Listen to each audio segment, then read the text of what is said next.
Hey everyone, welcome back to my YouTube channel पाठशाला।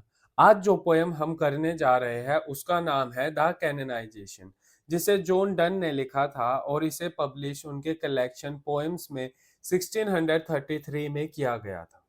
John Donne का life period 1572 से 1631 का था। वो एक इंग्लिश पोइट, प्रीस्ट और लॉयर थे।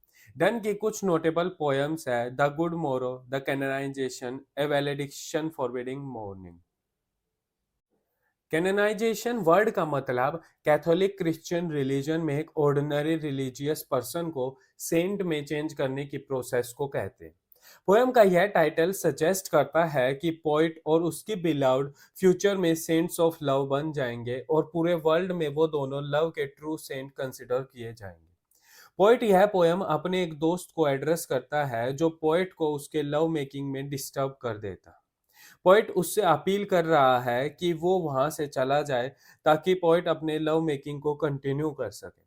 और पोइट कहता है कि उनके लव मेकिंग से वर्ल्ड में कोई भी हर्ट नहीं हो रहा है। सिमिल्टेनियसली यह पोएम ओल्ड टाइम के नोशंस को भी प्रेजेंट करती है। पोएम डन के एक फ्रेंड को एड्रेस्ड है बट रोमांटिक लव की कॉम्प्लेक्सिटीज को भी शो करती है। तो चलिए पोएम को स्टैंजा वाइज समझते हैं।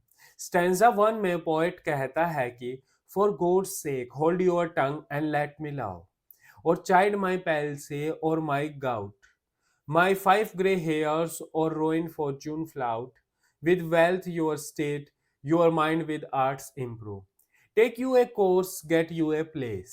Observe his honor or his grace, or the king's real or his stamped face. Contemplate what you will approve. So you will let me love. Poem की फर्स्ट लाइन में speaker एक unknown unnamed listener को quite रहने को कहता है। Speaker उस person से इंटरेक्शन के कारण जो इरिटेशन हो रही है उसे शो करता है और कहता है कि वो बस लव करना चाहता है जिसे लिसनर स्पीकर को करने से रोक रहा है। स्पीकर आगे लिसनर को कुछ अलग अलग कामों की ऑप्शन भी देता है ताकि लिसनर उन कामों में बिजी हो जाए, स्पीकर को लव करने में डिस्टर्ब ना करे। स्पीकर आगे कहता है कि वो लिसनर और कंप्लेनर उसका मजाक उड़ाने के लिए वो उसे उसकी पैरालिसिस और गाउट की डिसीजेस के लिए रिब्यूक कर सकता है, या फिर उसके बेल्डनेस, या फिर स्पीकर के मिसफॉर्चून या ओल्ड एज के लिए उसे टोंट कर सकता है। लेकिन स्पीकर कहता है कि ये सब अटेम्प्ट्स फ्यूटाइल होंगे क्योंकि इससे अपने लव मेकिंग से वो डिस्टर्ब नहीं होगा। स्पीकर आगे कंप्लेनर को एडवाइस देता है कि वो स्पीकर को ये फ्यूटाइल एडवाइस देने में टाइम वेस्ट करने की जगह उसे वेल्थ के लिए काम करना चाहिए और ज्यादा नॉलेज एक्वायर करके अपने माइंड को एक्वायर करना चाहिए, या फिर आर्ट करनी चाहिए। इसके लिए वो किसी फील्ड में स्टडी कर सकता है या कोर्ट में किसी पोजीशन पर काम कर सकता है जिससे उसे किंग की ग्रेस और ऑनर को देखने का चांस मिलेगा, और एज ए कोर्टियर वो किंग का रियल फेस देख पाएगा, या फिर वो कोई बिजनेस या ट्रेड कर सकता है जिसमें उसे पैसे मिलेंगे और जिस पर किंग की इमेज बनी होगी। पोइट कह रहा है कि चाहे कुछ भी करे पर उसे पोइट को अपनी बिलव्ड से लव मेकिंग में डिस्टर्ब नहीं करना है। स्टेंजा सेकंड में पोइट आगे कहता है, alas alas who is injured by my love, what merchant ship have any साइंस drowned, who says my tears have overflowed his ground? When did my colds a forward spring remove? When did the heat which my veins fill add one more to the plough bill? Soldiers find wars and lawyers found out still. Litigious men which quarrels move, though she and I do love. Poem का second stanza contain करता है poem का elaborate metaphysical aspects को। Speaker stanza की beginning से ही rhetorical questions पूछता है। Speaker पूछता है कि उसके लव से कौन इंजर्ड हो रहा है। वो जानना चाहता है कि उसका लव मेकिंग किसे इंजर्ड कर रहा है। स्पीकर जानता है कि उसके लव से किसी को कोई हर्टनेस, किसी को कोई पेन नहीं हो रहा है, लेकिन वो इसे एक क्वेश्चन को इसलिए पूछता है ताकि लिसनर, रीडर या कंप्लेनर भी इस बात को समझ जाए। स्पीकर कहता है कि उसकी साई से कोई मर्चेंट शिप नहीं डूबा है, उसके टीयर्स के कारण कोई फ्लड नहीं आई है और उसके फियर्स की कोल्डनेस ने विंटर सीजन की ड्यूरेशन को नहीं बढ़ाया है और स्प्रिंग सीजन को पोस्टपोन नहीं किया है। स्पीकर के कारण स्प्रिंग सीजन नहीं आया है। स्पीकर आगे पूछता है कि उसके पैशन की हीटनेस से जो उसकी वेन्स में फ्लो कर रही है, उसने प्लाग से मरने वाले लोगों की काउंटिंग में कोई एडिशन नहीं किया। सोल्जर्स वॉर करने में बिजी है और लॉयर्स भी अपनी लीगल वर्क्स में बिजी है। पोइट यहाँ कहना चाहता है कि in spite of his love, outer world अपनी नॉर्मल लाइफ को एज यूजुअल कंटिन्यू किए हुए हैं। तो किसी को भी पोइट के लव मेकिंग से कोई भी ऑब्जेक्शन क्यों होनी चाहिए। आगे स्टैंजा 3 में स्पीकर कहता है कि call us what you will, we are made such by love, call her one me another fly, we are tappers too, and at our own cost die. And we in us find the eagle and the dove. The phoenix riddle hath more wit. By us we two being one our it. So to one neutral thing both sexes fit. We die and rise the same and prove mysterious by this love. Speaker कहता है कि कोई भी उन्हें किसी भी नाम से बुलाए उसे फर्क नहीं पड़ता है, क्योंकि वो दोनों लव से बने हैं। आगे पोइट कुछ चीजें लिसनर और कंप्लेनर को सजेस्ट करता है। स्पीकर कहता है कि चाहे उसे और उसकी लवर को फ्लाई कहकर एड्रेस करे, जो लाइट को चेज करती रहती है और जिनका एग्जिस्टेंस बहुत शॉर्ट पीरियड के लिए होता है, या वो उन्हें कैंडल्स या टेपर्स से भी एड्रेस कर सकता है। कैंडल्स की बर्निंग उसका डिमाइस का रीजन होती है और यह उसे पता होता है। यह पॉइंट कहना चाहता है कि कैंडल्स की तरह वो और उसकी लवर भी म्यूचुअल लव मेकिंग में एक दूसरे को बर्न कर देंगे। कंप्लेनर उन्हें डव और ईगल भी एड्रेस कर सकता है, क्योंकि वो दोनों बोथ जेंटल एंड वॉयलेंट है, जो कि एक अच्छा कॉम्बिनेशन है। पोइट आगे फोइनिक्स की लीजेंड से खुद को डिस्क्राइब करता है।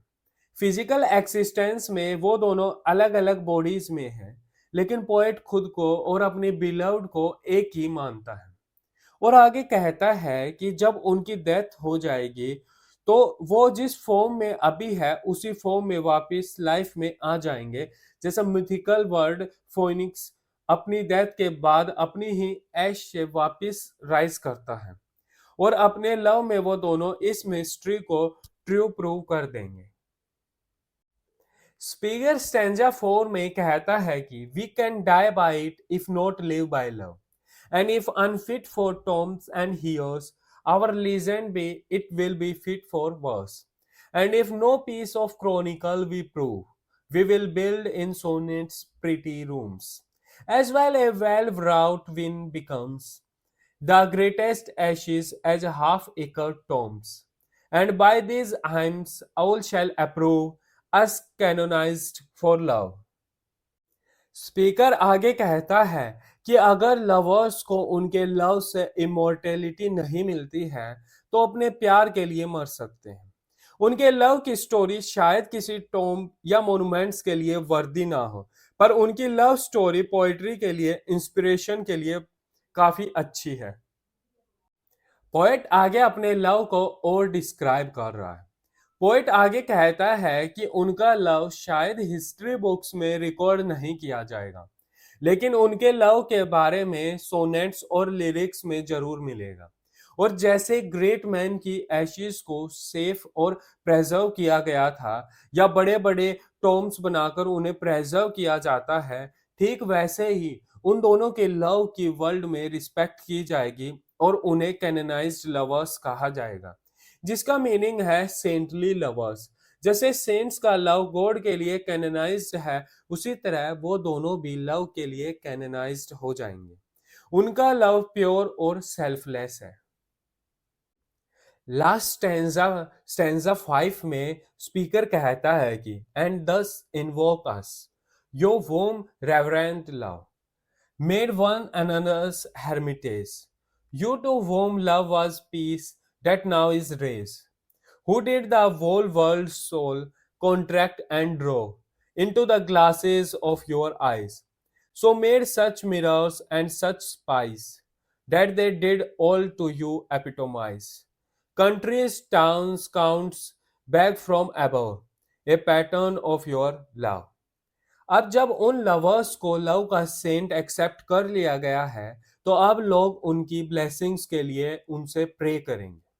लोग उन्हें एड्रेस करेंगे और प्रे करेंगे। वो दोनों लव के सेंट्स हैं और एक दूसरे को इतना डीपली लव करते हैं कि वो खुद के लिए ही एक दूसरे के लिए पिलग्रिमेज है। और लोगों के लिए लव एक फ्यूरियस पैशन है, लेकिन उनका लव काम और पीसफुल है। वो एंटायर वर्ल्ड का रिफ्लेक्शन एक दूसरे की आईज में देखते हैं।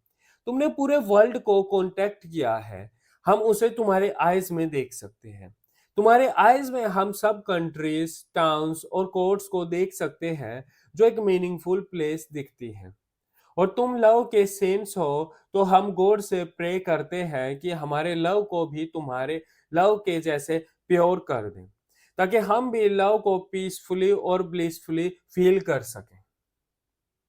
तो चलिए अब पोएम की थीम्स को देख लेते हैं। पोएम की फर्स्ट थीम है the power and holiness of love. यह पोएम यह शो करती है कि लव यंग लोगों का कोई सिली गेम नहीं है, यह एक सीरियस और एक होली फोर्स है। पोएम का स्पीकर एक मिडिल एज्ड मैन है जो डीपली लव में है, और पोएम के फर्स्ट स्टैंजा में अपने एक फ्रेंड को कह रहा है कि वो उसे डिस्टर्ब ना करे और उसे अपनी बिलव्ड से लव करने दे। वो कहता है कि लव की पावर बहुत स्ट्रोंग है और ट्रांसफॉर्मेटिव और प्योरीफाइंग होती है। वो ट्रू लवर्स को कैनोनाइज्ड कर देती है, जिनका लव सेक्रेड होता है। लव उन्हें सेंट्स में ट्रांसफॉर्म कर देती है। यंग जनरेशन लव को गलत कंसिडर कर लेती है। जब स्पीकर का फ्रेंड उसका इस मिडिल एज में लव करने का मजाक उड़ाता है, तो स्पीकर कहता है कि उसका लव किसी को हार्म नहीं कर रहा है। स्पीकर जो पोएट्री लव को एक्सैजरेटेड वे में शो करती है, उन्हें कंडेम करता है। वो कहता है कि उसके लवर के कारण कोई शिप सिंक नहीं हुआ है और ना ही उनके टीयर्स ने किसी फील्ड को ओवरफ्लो किया। स्पीकर कहता है कि उनका लव इतना डीप है कि वो पूरे वर्ल्ड को एक दूसरे की आईज में देखते हैं। वो दोनों अपने आप को दो एंटिटी नहीं, एक सिंगल बीइंग मानते हैं। स्पीकर कहता है कि लव उन्हें एक दूसरे के लिए इनफ बना देता है। स्पीकर के लिए लव एक कैनोनाइजेशन है जो ट्रू लवर्स को सेंट्स बना देता है। क्रिश्चियन स्टोरी के अकॉर्डिंग डीप लव लोगों को डिविनिटी के क्लोज लेकर आता है। पोएम की सेकंड थीम है love, poetry and immortality. Poem the canonization में लव को एक माइटी और होली फोर्स के सिमिलर शो किया गया, लेकिन लव की ग्रेटनेस के बाद भी स्पीकर को पता है कि लव स्टोरीज को जैसे वो स्टोरीज को बुक्स और मॉन्यूमेंट्स में याद रखा जाता है, वैसे लव स्टोरीज को याद नहीं रखा जाता। यह पोएम सजेस्ट करती है कि ट्रू लव को पोएट्री की फॉर्म में ही एक्सप्रेस किया जा सकता है। पोएट्री ही ट्रू लव का रियल मोन्यूमेंट है। पोएट्री ही ओनली फॉर्म है जो लव की पावर को ट्रूली रिफ्लेक्ट कर सकती है और एटर्नली उसे प्रेजर्व करके रख सकती है। स्पीकर कहता है कि लव एक प्राइवेट और पर्सनल चीज है जो कि एक हिस्टोरिकल रिकॉर्ड नहीं बन सकता है। कोई लव स्टोरी को एक टोम पर कार्व नहीं कर सकता है और ना ही अपने लव की एशेस को प्रेजर्व करता। पोएट्री एक ओनली मोन्यूमेंट है जो स्पीकर को लगता है कि उसके लव को एक्सप्रेस कर सकती है। पोएट्री लव के लिए एक गुड मैच है। पोएट्री लव कैसे फील होता है यह रिकॉर्ड कर सकती है और लव की तरह यह भी टाइमलेस होती है। ग्रेट पोएट्री सेंचुरीज तक पॉपुलर और सरवाइव करती है, और पोएट्री लॉन्ग डेड और ओल्ड लव को भी न्यू और अलाइव फील कराती है।